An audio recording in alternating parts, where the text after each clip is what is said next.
Hi, I'm Elizabeth Curry Chandler. I'm a journalist and writer who co-founded the website Goodreads, a community for people like me who live for books. For this podcast, we go back to the basics. One-on-one conversations with authors, artists, explorers, and entrepreneurs. People with big ideas, people who have changed the world. Answering the question, what are the books of your life? Helen Hoang is a sensation in the world of romance. Her first novel, The Kiss Quotient, came out in 2018 and was a huge hit. It's the story of a woman on the autism spectrum learning to find love. Helen herself is on the spectrum, and her newest book, The Bride Test, also features an autistic lead character, Kai, a Vietnamese-American man whose mother has decided that he must marry a woman from the old country. She goes to Vietnam and brings back her perfect candidate. The Bride Test was just released, and it's already a bestseller. Helen joined me from San Diego to talk about her new book and about the books of her life. Warning, they're not all G-rated. Thanks so much for agreeing to speak with me, Helen. Oh, yeah, thank you for having me. So the first question I had was, I'd like to know how you got into writing romance novels. So I've loved romance ever since I read the first one in 8th grade. And I think a pretty common progression is for mega romance lovers is that they will eventually start composing their own stories. And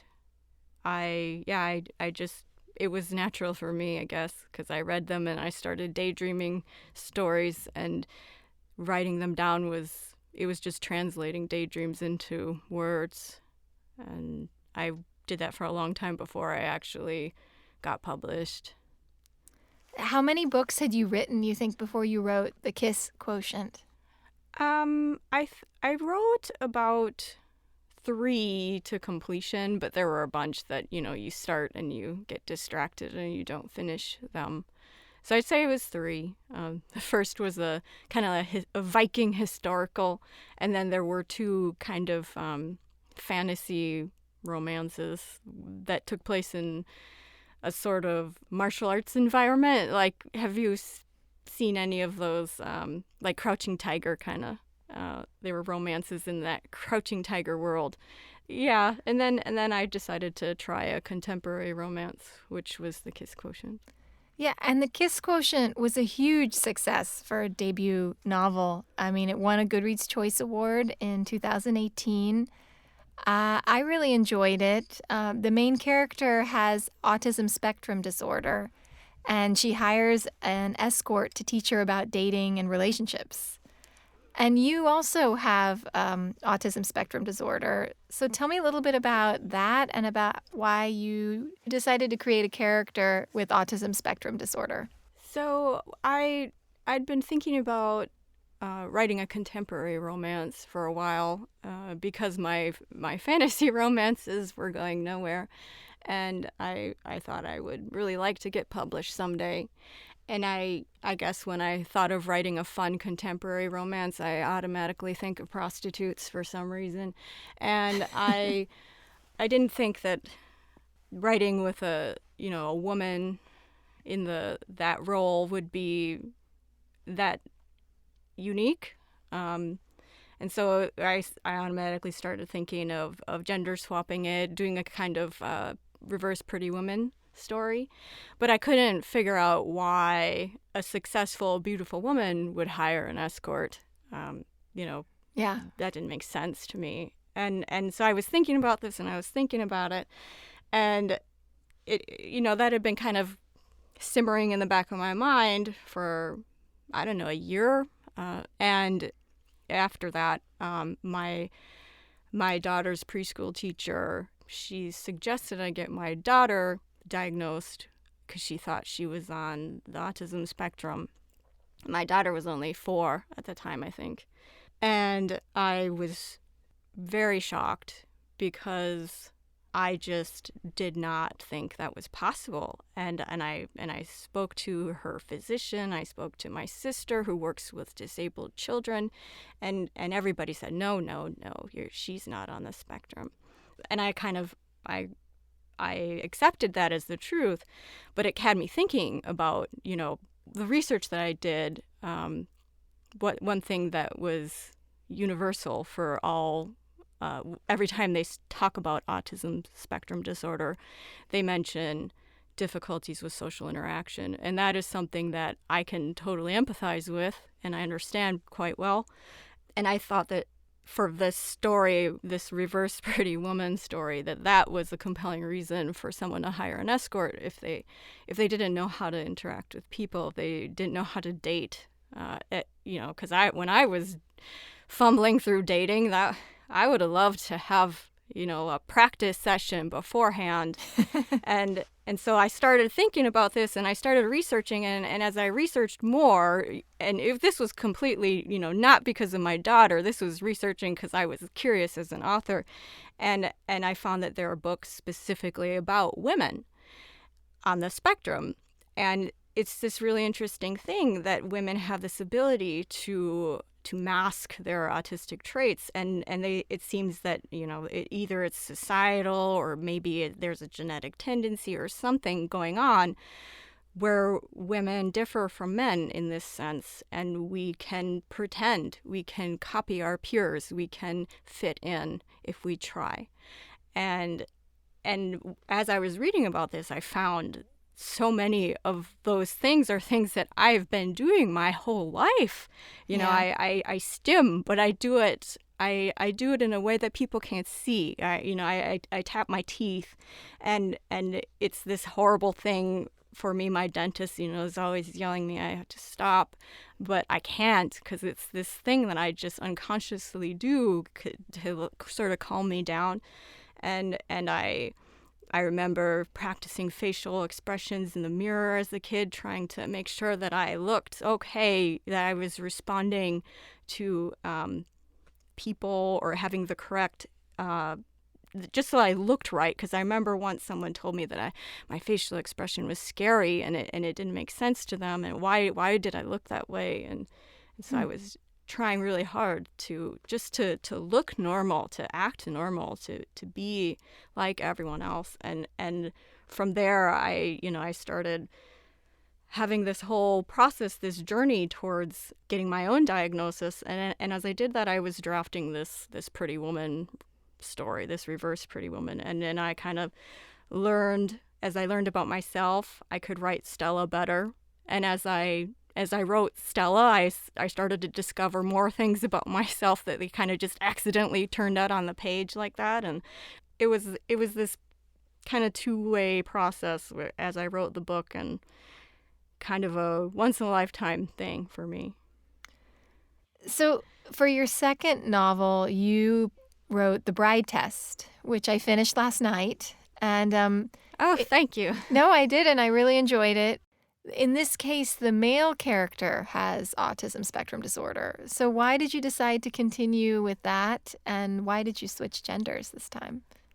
So I wanted to explore the male side, the male perspective, but also it was really, I think there's a bad stereotype for people on the spectrum, and men in particular, that they don't have emotions, that they're not able to experience empathy, that they're heartless, and that made me really angry. That when I heard that, while I was researching, I stumbled across this website that basically says that, and there are all these people have posted their own reviews of autistic people in relationships, and they're generally just all really horrible. It's like a support group for people who've been abused by autistic partners or something, and I guess that it exists, but that doesn't mean that the opposite isn't true, that autistic people are universally horrible at romance, because I'm on the spectrum and I love my husband, and the other people I've talk to on the spectrum are some of the kindest, most considerate people I know. And I really wanted to prove that wrong in this book, and to share how we might look emotionless or cold, but it's not true. It's just that we process things in a different way. Yeah. So I wanted to give that validation to other people on the spectrum, I guess. And that book turns a lot of things on its head. The female love interest is a recent immigrant from Vietnam.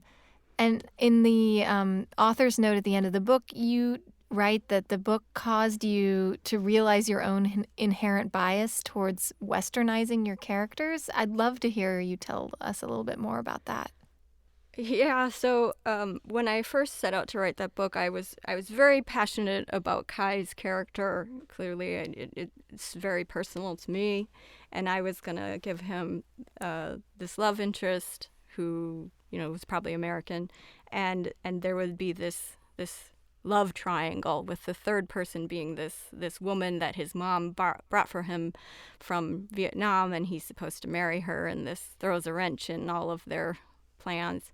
And but as I was writing that, this heroine, she kept outshining that other one, and because she had this really compelling conflict to me that she was getting judged based on things she can't control, where she's from, what language she speaks, what her education level is, how much money she has, and I think it's something that's how we're judging potential immigrants who come into this country right now, based on all of those criteria, and it's really sad because is it fair to value a person based on those things?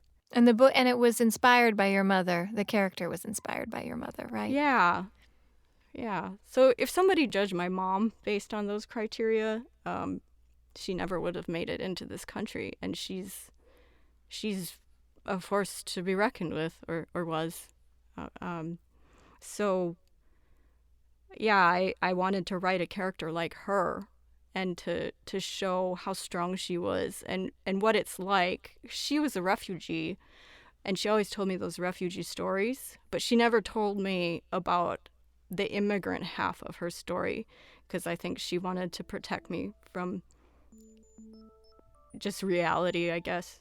And she would she didn't tell me about how hard it was, and how she cried at work, and how unfair it was, and I wanted to show that in the book so people could really see, what is it like from the perspective of someone who's starting over, and how much strength it takes to do that.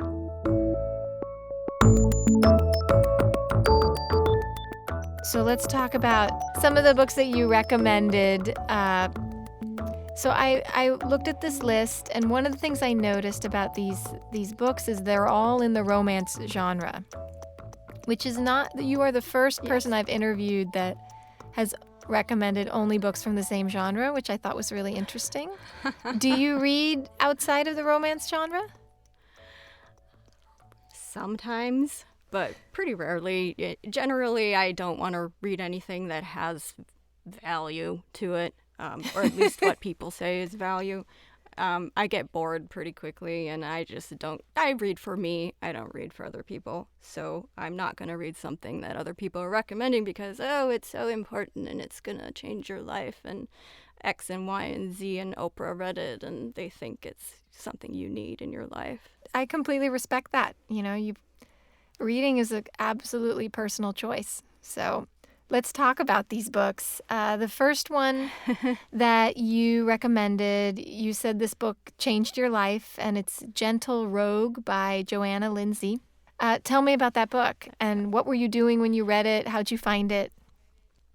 So prior to reading this book, I'd been reading thrillers, mysteries, and I was going through them pretty fast, and I started to notice that I was bored through a lot of them, a lot of the book, but there would always be a part that spoke to me, and I would kind of suffer through all the blood and the killing and the incest or whatever until I got to the good part. And the good part for me was the love story part. You know, when the lovers they were either falling in love or they were separated for whatever reasons, or they were getting back together, because those are the times for me when the magic happens. You know, when they have those euphoric highs and those crushing lows, or just such intense yearning. It's where the feelings are strongest, and that's what I wanted as a kid. You know, and I still do. You know, I want those highs and lows. It's so much more enjoyable to experience that in a book than in real life, because in real life I'm weird in real life and I don't feel emotions right away, and it's hard to translate, you know, what's happening into things that I understand. And so in a book, it's so much easier to feel, I think, for me anyway. I was going to ask how old you were when you read it. So when I decided that I needed to read a romance, I was in 8th grade. And so I had this epiphany that I want a book that's all love story, so that I don't have to sift through all of the non-love story parts and then, you know, focus on the love story. So if there were such a thing as a book with only love story parts, that's what I wanted. And I realized that was probably romance, which was a little bit of a jump for me, because I recognize these books are bad.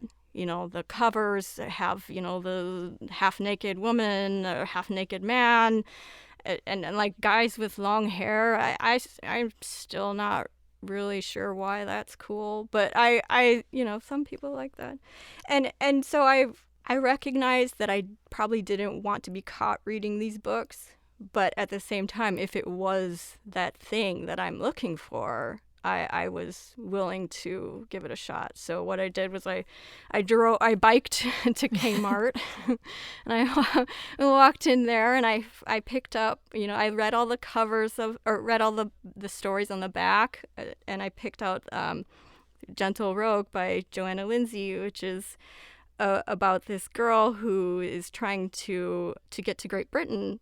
In order to do this, you know, she's running away from home. She pretends to be a cabin boy on this captain's ship, and she ends up falling for the captain, of course, who's this gorgeous man who is like 20 years older than her, which was really common in Johanna Lindsay books. Which at the time I was like, I'm gonna only marry an older man now, and I disdained all boys my age for quite some time. But anyway, when I read this book, it's a good romance. But I wouldn't say it's like the most fantastic romance ever, but it was the first romance I ever read. And it blew me away, because it was exactly what I was looking for. It was all love story. There weren't any moments when I had to, you know, skim through because I was bored. It was all the conflict that was speaking to me, which was love story conflict. And after I read that book, I was just, I had this feeling like, this is it! I found it! This is what I need! And after that, I was like, I was uncontrollable. I read every single Johanna Lindsay book that I could find, and then I went through the bookstore, and I was kind of a force there, getting everything. And you said to me that set you on your path. How do you think it set you on your path? Because after I discovered that these books existed, that there are these stories that are just love story, just knowing that existed and seeing the structure of it and being able to daydream stories that were similar. I think, you know, in my head, I wrote fan fiction for my favorite novels, and I would just daydream them all the time. And I was daydreaming at school. I was daydreaming at home instead of sleeping. And I was just coming up with all these love stories in my head. And it was something that kept me company, because I was an extremely awkward kid. I had perfectly zero friends, and I just lived in these books, and I lived in the daydreams in my head, and they kept me from falling into horrible sadness, I think. So they saved me, and they gave me a path.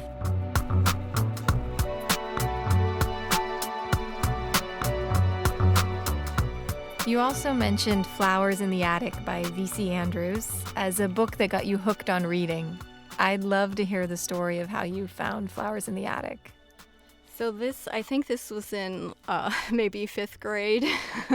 Because prior to this book, all the reading I'd done had been reading that was forced on me for school. And I didn't really like any of the stuff they made you read in school because it would be, not super fun. It's all stuff with educational value, which when I'm not at school, I don't want to be learning. So I found this book in my house, and I think my sister stole it from the library.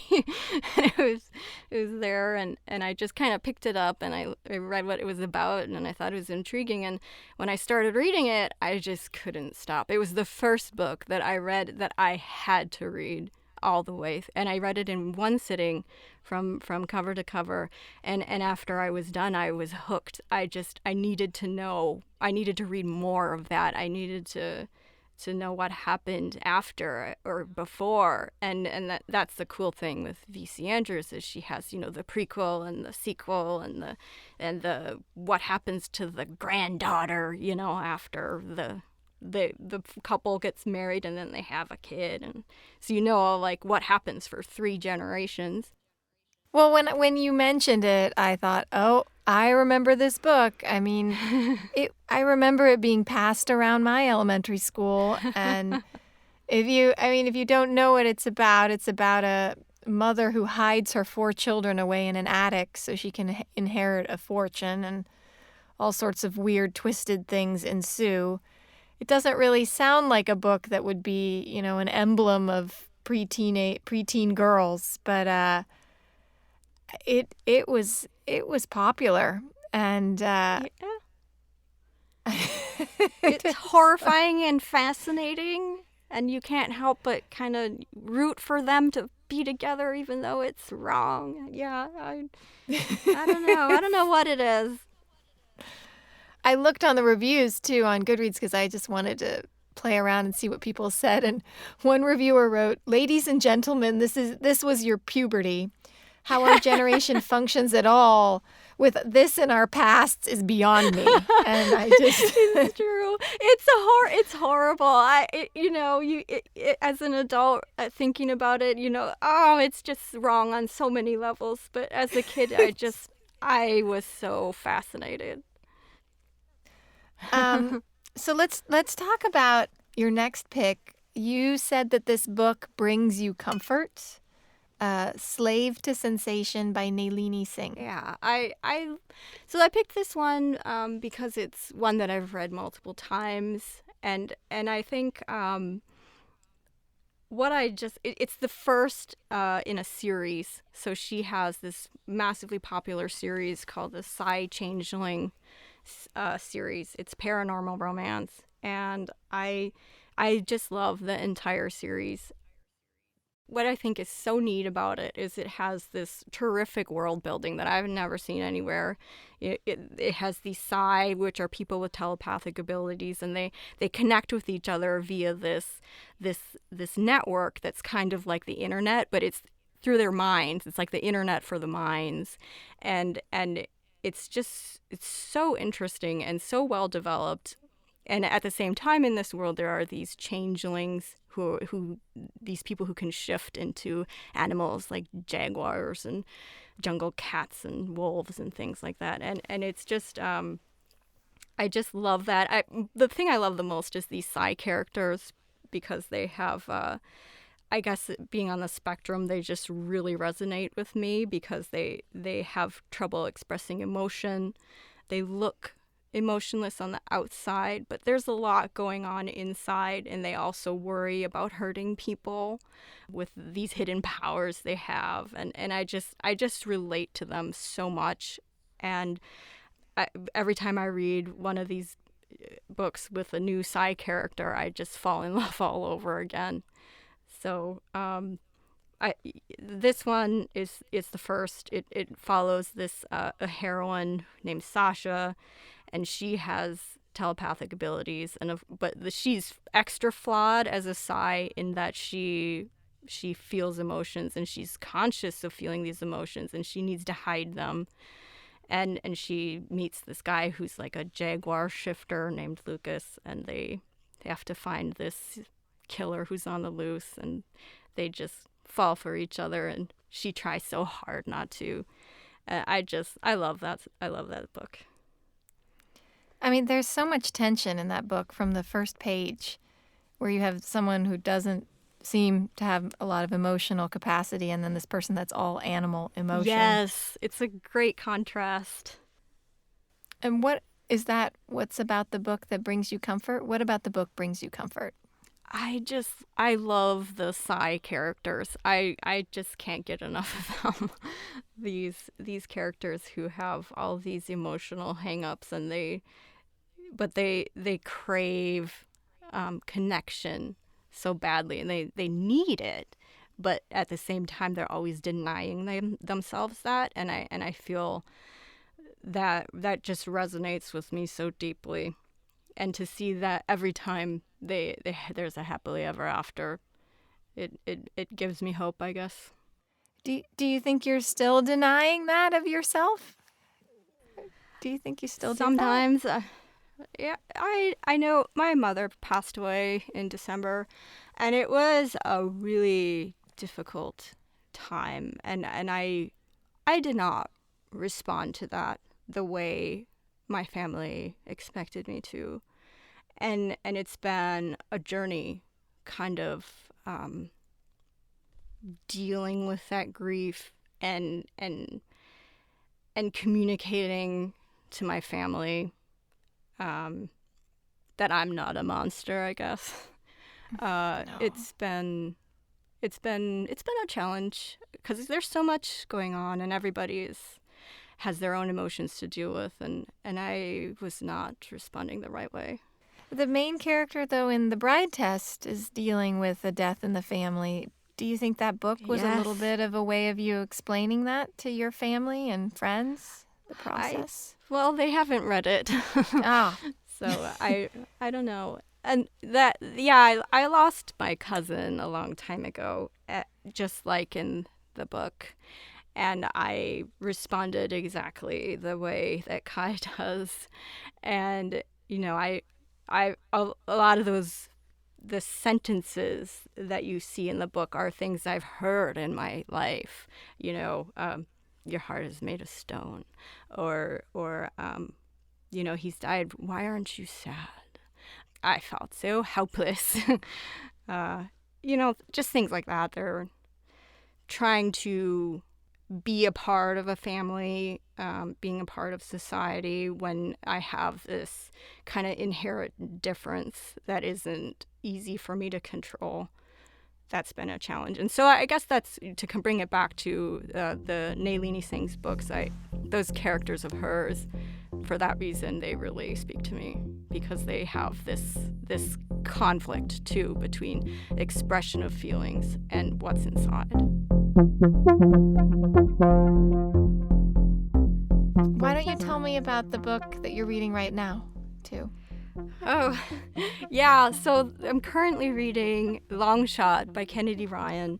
And this is it's a powerful, very intense book. So if you're looking for something light and refreshing, don't read this book.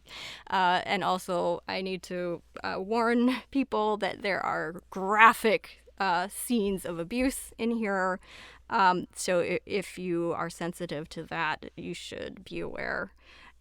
It could be potentially triggering. And it was hard for me personally to read. But I think I have come out of this book better, with a better understanding of women who are experiencing domestic abuse.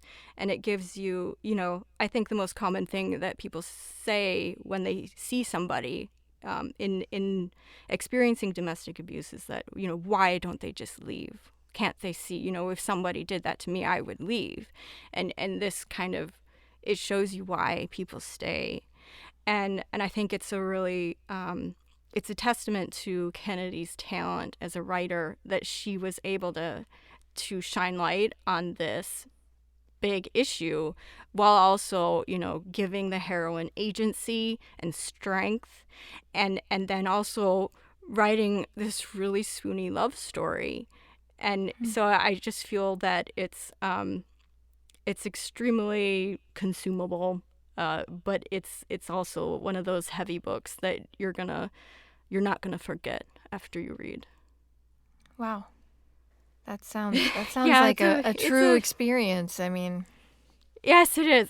Like, the scenes in there are really intense, and some of them are just so bad. But she did all of this research as she was preparing to write the book. She spoke to survivors, and the things she writes are, I don't believe that she exaggerated.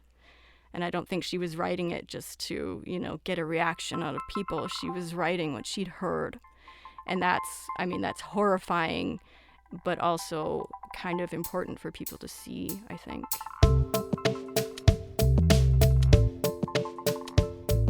I had one last just random question. As we were talking, you kept saying that the covers were bad in the Gentle Rogue. I mean, do you still feel that way?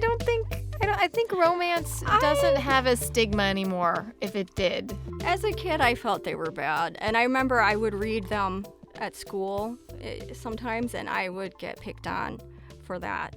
And so I wished that they didn't have those covers when I was younger. And I still gravitate towards books without the racy cover, just because I really don't need people to know what I'm reading when I'm reading it. Yeah. Because I like it's a private thing. When I'm reading a book, it's just me in the book, and I don't really need other people's judgment falling on me. So I feel more comfortable when I read a book with a quieter cover, I think. Yeah, and your books have quieter covers. Yeah, I requested an illustrated cover for my books that because I'd seen it was starting to get popular. I think Jasmine Guillory's book has a really pretty illustrated cover. Mm-hmm. So I wanted to do something like that. I understand for some people it's a statement, you want to read the book with the racy cover to be kind of like, sticking it to the man kind of thing. But I don't. I just want to read a book and enjoy it. Yeah.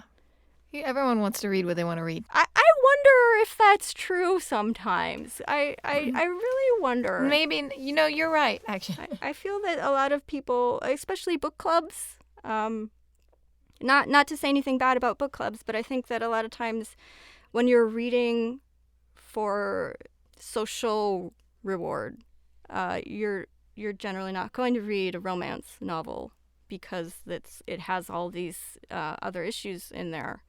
And so when you read for a book club, you want to read something that's important. You want to read something that is not embarrassing. It's not going to embarrass you because it, says, oh, I like sex, or reading this book means I'm smart. I think that's one thing that people get out of books sometimes. And I don't really care if people think I'm smart or not. Thank you so much for taking the time to talk to me, Helen. Thank you very much. Helen Hoang's delightful new romance novel is The Bride Test. You can discuss this book on Goodreads in the group Books of Your Life. It's a judgment-free zone. We'll talk about Helen's list of books, which were Gentle Rogue by Johanna Lindsay, Flowers in the Attic by V.C. Andrews, Slave to Sensation by Nalini Singh, and Long Shot by Kennedy Ryan. Books of Your Life is produced by me, Elizabeth, with Melissa Yeager-Miller, with editorial support from Danny Fakis and Sybil Wallace.